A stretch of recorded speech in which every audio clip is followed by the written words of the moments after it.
Guys, how we doing today? In an effort to always bring you the most bang for your buck, we're going to give you a 2-for-1 on this Tractor Tip Tuesday. And the reason for that is the fact that I just got in this Wallenstein chipper here. It's a model, let's see, BX36S.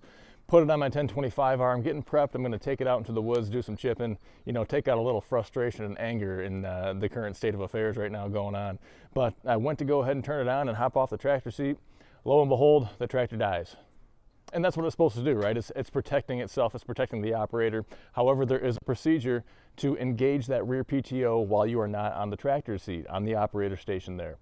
I had forgotten how to do that, so I had to go ahead and look it up, and it came to me. You know what, maybe you guys don't know how to do it either. So when I was researching it online, what I found out was a lot of guys think they're doing the procedure the right way, and they're always missing a step one way or another, and that's what I was doing too.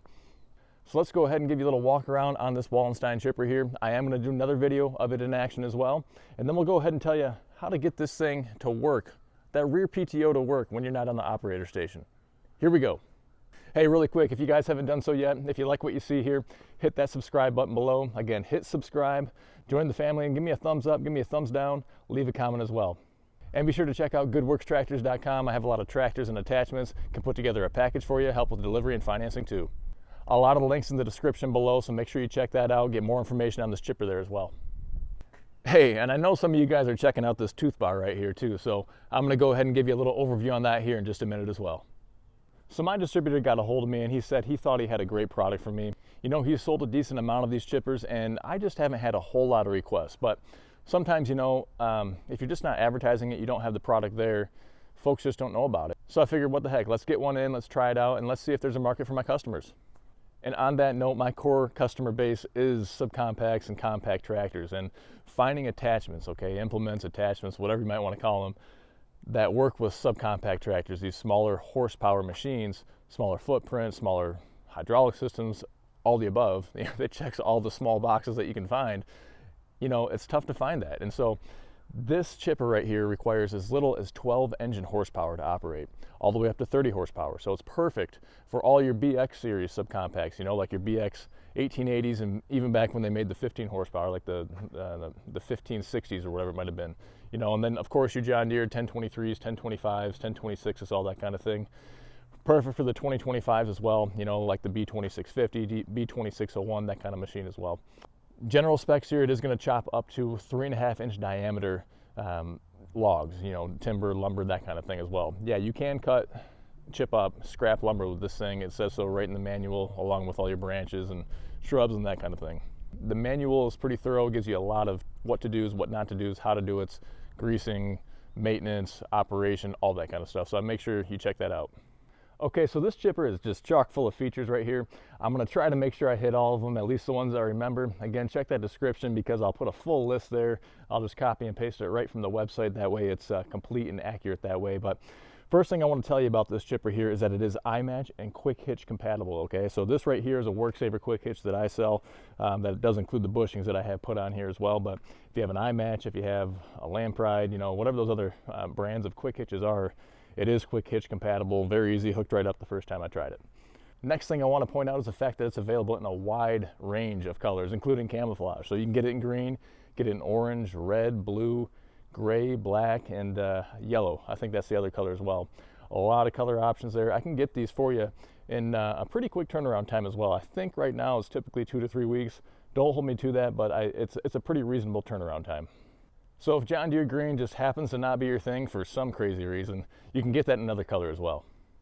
So one of the options down here that I could not find in the manual, maybe it's buried in there and I just skimmed right past it, but you've got these slots down here, one on either side here, and they're also on the back side of the stand here as well. They sure look a lot like they're fork slots, so you can just slide some forks in there, pick this thing up and move it around without causing damage anywhere else on the chipper itself. So looks like there's enough space to get those slid all the way through here and do so. Don't hold me to it, just looks like a nice built-in feature that I see. So while we're down here, let's take a look at this base. It is adjustable. You've got 1, 2, 3, 4 different positions there. And the idea is that when you are doing your actual chipping, the actual work, you want to have it resting on the ground, just like it is right now. And coupled along with that, you want to have the PTO shaft as level as possible. And so it might not be perfectly level, but you want to get it as level as possible on there. And so you just find that position that works for you. There's just a nut on the back side here. Just loosen the 4 nuts up. You can just slide and adjust this base however you need to, tighten it back up, and you're good to go. It's really just a one-time thing unless you have multiple tractors that you're using this on. So there is going to be a shear pin on this. There's not a slip clutch option. I was wondering about that a little bit, but from the research that I've done online, it seems like this is a very good system. It's not going to go shearing pins a lot. It's designed to be very rugged and used clearly in a harsh environment, you know, chipping wood, whether it's your leftover lumber, logs, limbs, whatever that kind of thing that you might have. Okay, so one of the other great features you're going to like about this chipper here is the fact that it comes with a 5-year warranty on it. You can see here it's also made in Canada, so they know a thing or two. Wallenstein's been around for a long time, guys. I think you'll find a lot of really good reviews about this product here in particular and the whole series. This is going to cut 3.5-inch diameter, okay, up to 3.5-inch diameter. It only requires 12 engine horsepower, okay? 12 engine horsepower to run this chipper right here. So it's rated from 12 horsepower up to 30. So all you subcompact owners and into the 2 series as well. So if you do get clogged up, what you can do is you can go ahead and open up the top half of this rotor cover here. And so I've loosened this nut already just a little bit so I can unloosen it with my finger here, but it's just simply this bolt right here. You'll pull that out, and then what you can do is you can flip this whole thing up right here, okay? Just like that. It'll rest just like that. And then with the tractor off, again, follow safety precautions to a T, okay? But this right here is called a rotor lock. That way, with everything off, you can still have that extra bit of safety there. You can pull this spring-loaded pin out and then lock it in place. And as you can see, it's going to prevent any motion from going around that way. So nice safety feature there. Get in here wherever you need to, pull out the debris that's jamming up and clogging your machine. So simply reverse that way, just like that.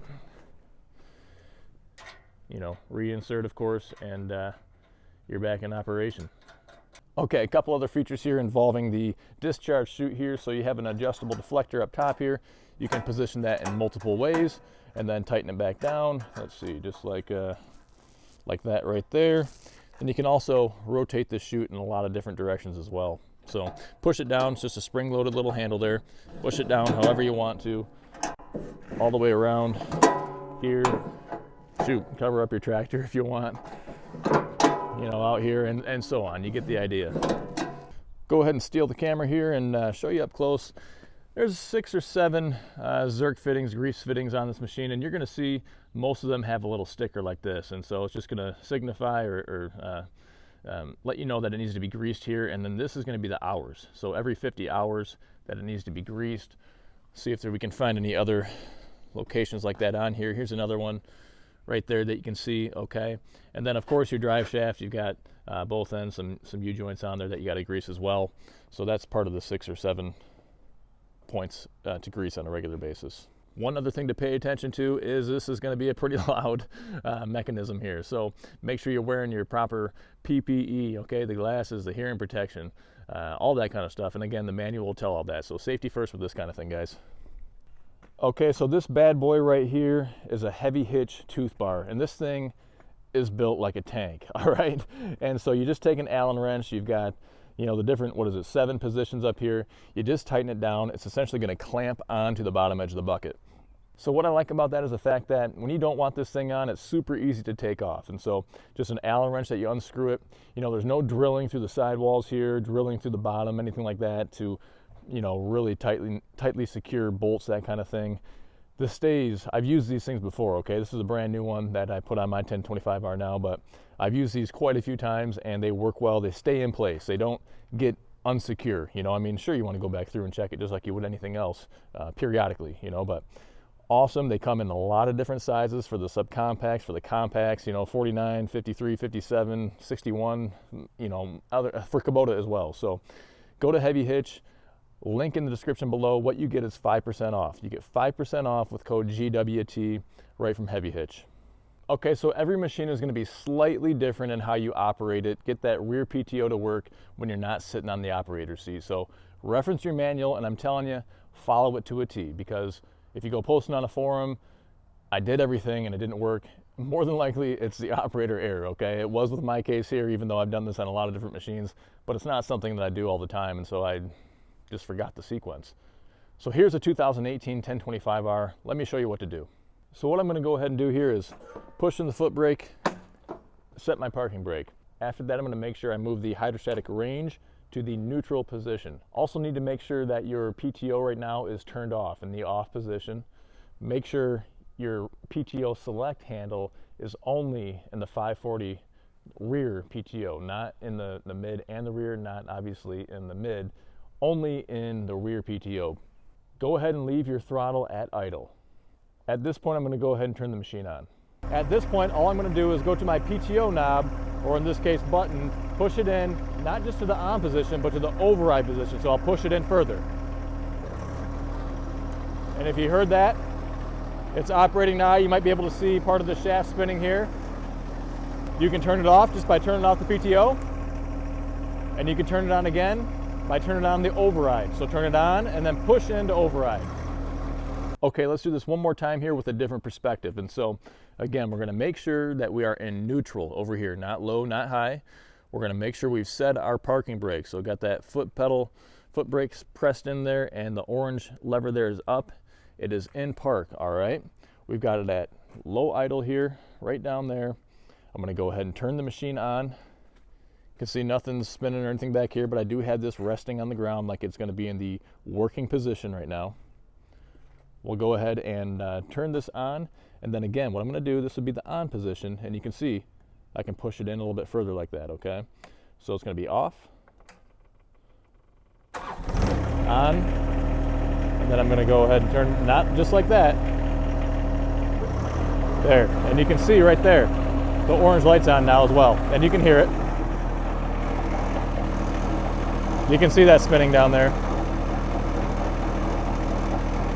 Guys, well, hopefully you found this helpful. In a future video coming up, hopefully in the not too distant future, I'm gonna show you this chipper in action here out of my hunting lease. I'm hoping to get a little action with this tooth bar as well. So make sure you check that out. If you haven't done so yet, hit that subscribe button below. Check out the other videos on my YouTube channel. As always, go to goodworkstractors.com. I can help you with a tractor. I can help with an attachment, put together a package, help with delivery and financing too. Thanks so much for stopping by. Until next time, stay safe. We'll see you soon.